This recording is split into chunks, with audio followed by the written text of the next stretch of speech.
Hey everyone, I'm Meghan Sullivan and welcome back to History in Games, a podcast where I play historical fiction games and talk about the real history behind the game. In today's episode, we're going to continue our discussion on the popular strategy JRPG Fire Emblem Three Houses, developed by Intelligent Systems and Koei Tecmo Games for the Nintendo Switch.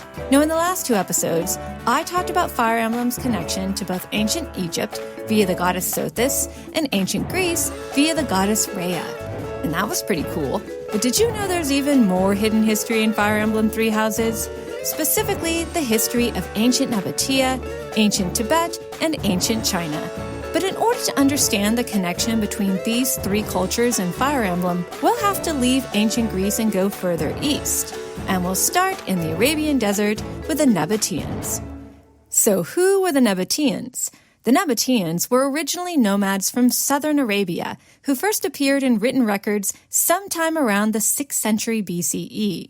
Over time, they amassed a great amount of wealth by running successful trade caravans along the incense routes that stretched from the Arabian Peninsula all the way to the Mediterranean. These successful traders eventually founded a prosperous kingdom with strategically placed cities along the main trade routes. The capital of their kingdom was Rakhmu, located in a narrow desert canyon in what is today's modern Jordan. Later, this city was known in the West as, get this Black Eagle fans, Petra, derived from an ancient Greek word meaning rock or stone. Why did the Greeks call it that? Because almost all of Petra's elaborate buildings were carved from the canyon's beautiful rose-colored sandstone. This ability to create entire cities from stone was a unique feature of Nabatean culture and made Petra and its sister cities architectural marvels.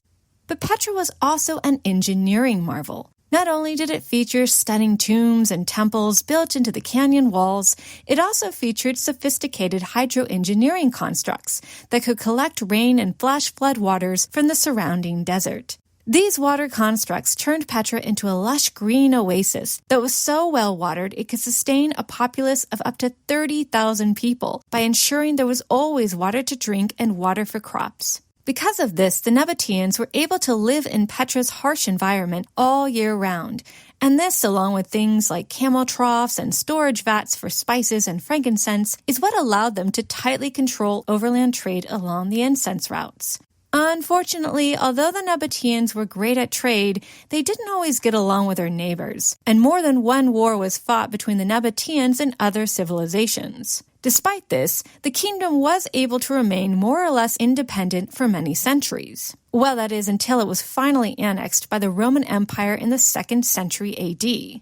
By the way, you can see a lot of Greco-Roman influence in and around Petra, including an amphitheater, a Roman-built road, painted murals, and buildings with Corinthian columns attached to them. And if you watched the movie Indiana Jones and the Last Crusade, you can actually see one of these beautiful buildings during the last scene of the movie. Now, although we don't know a whole lot about daily life in Petra, we do know that it was a cosmopolitan city, affected by various cultures over the centuries. For example, the Nabataeans not only worshipped their own native pantheon of gods and goddesses, often represented by blocks of stone with faces carved on them known as betyls. There's also evidence that they worshipped foreign deities, like the Greek god of wine Dionysus, and a form of the Egyptian goddess Isis, whom, as I mentioned in the first episode of this Fire Emblem miniseries, is affiliated with the Egyptian goddess Sopdet, aka Sothis. It's possible there was a Jewish population in the city at some point, and archaeologists have even found the remains of a Byzantine church,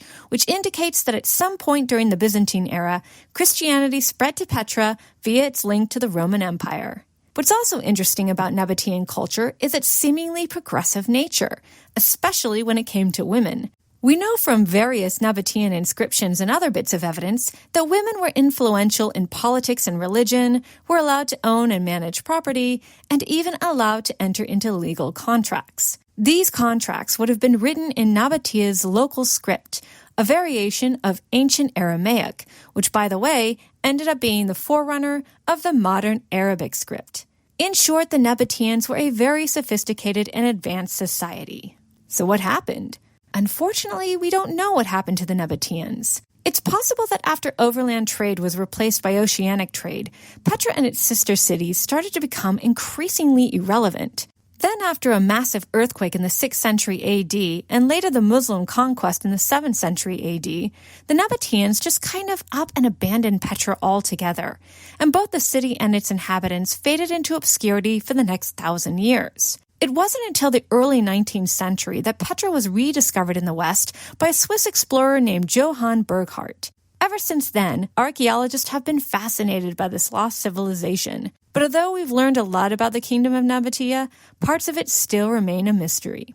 So how does this all tie in with the Nabataeans of Fire Emblem? Well, in Three Houses, the Nabataeans were also part of an extremely advanced civilization with an isolated capital located in a rose-red canyon, just like Petra.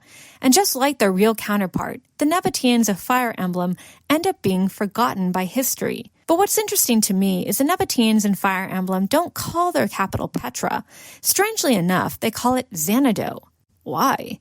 Well, this is where things take a bit of a detour and become a little less historical and a little bit more philosophical.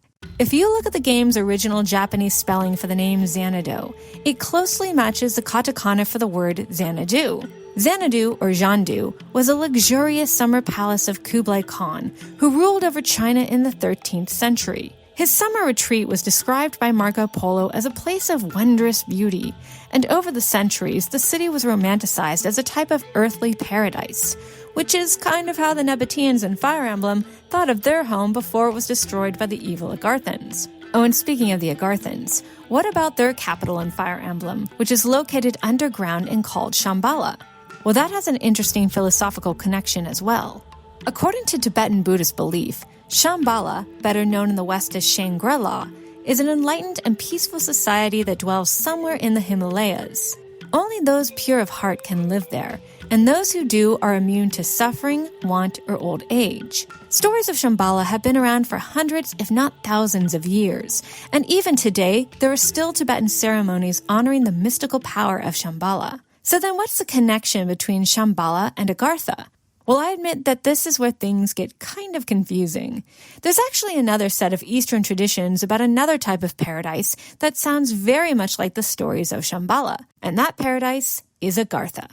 The legend of Agartha was first introduced to the West by a 19th century French philosopher and occultist named Alexandre Saint-Yves. He claimed to have learned from a Sanskrit teacher of an enlightened society living not in the Himalayas, but under them, in a subterranean kingdom known as Agartha. Yves believed the kingdom's enlightened and technologically superior citizens would only appear to surface dwellers once people reached a state of harmonious political enlightenment called synarchy. Later, other stories about Agartha began to spread throughout the West and became associated with Shambhala. In fact, one tradition about Agartha claims that its capital is in fact named Shambala. In short, the Agarthans of Fire Emblem and their futuristic city are directly inspired by the set of ancient Eastern traditions. However, the developers of Fire Emblem decided to flip these traditions around, and instead of being wise and kind, the Agarthans of Fire Emblem are mean and cruel, and their behavior mimics the actions of, say, the ancient Romans more than anyone else. Which makes sense since the Romans did manage to conquer the ancient Nabataeans, the ancient Egyptians, and the ancient Greeks, all of whom we've talked about in this Fire Emblem series. And that brings us right back around to the fact that we have a historical through line in Fire Emblem regarding Western history. But here's the real challenge. Can we link all of this Western history to Fire Emblem's other historical inspiration, the Romance of the Three Kingdoms, which is based on real Chinese history? It's a stretch, but we can do it. In order to understand how, we have to go north, beyond the Himalayas, to Western China. Now, for years it was assumed that ancient China's contact with the West was severely limited. Even though China was aware of the Roman Empire, which it called Da Qin, most of China's contact with the West outside a few rare embassies was through Parthian traders who acted as middlemen along the Silk Road. But as it turns out, China did have direct contact with Western people, even before the Warring States period in the 3rd century AD, which is what Romance of the Three Kingdoms is based on. And we know this because we have archaeological evidence. In the 1980s, a piece of extremely rare woolen textile was discovered in an ancient burial ground in northwestern China, dating as far back as the 3rd century BCE. Called the Sampled Tapestry, it depicts what looks to be a Greek soldier with blue eyes, a phalanx spear, and a tunic. Even more intriguing, the image of a centaur, a very Greek motif, is woven above the soldier's head.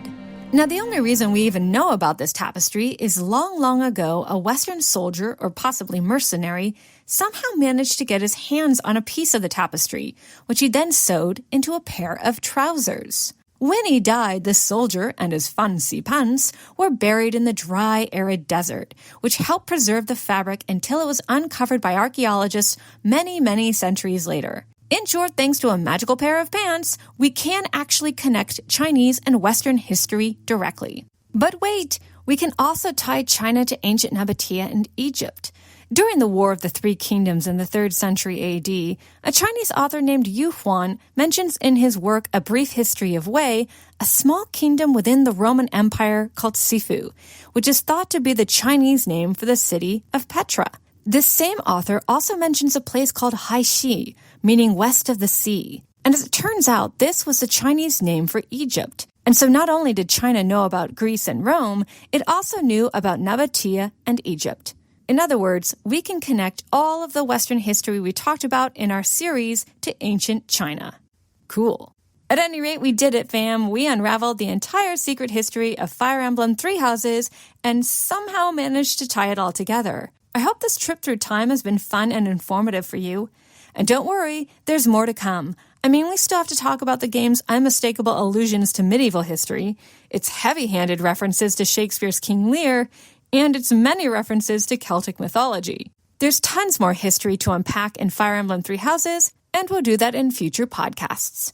At any rate, guys, questions, comments, suggestions, let me know by emailing me at meghanhistory, MEGNHISTORY @gmail.com.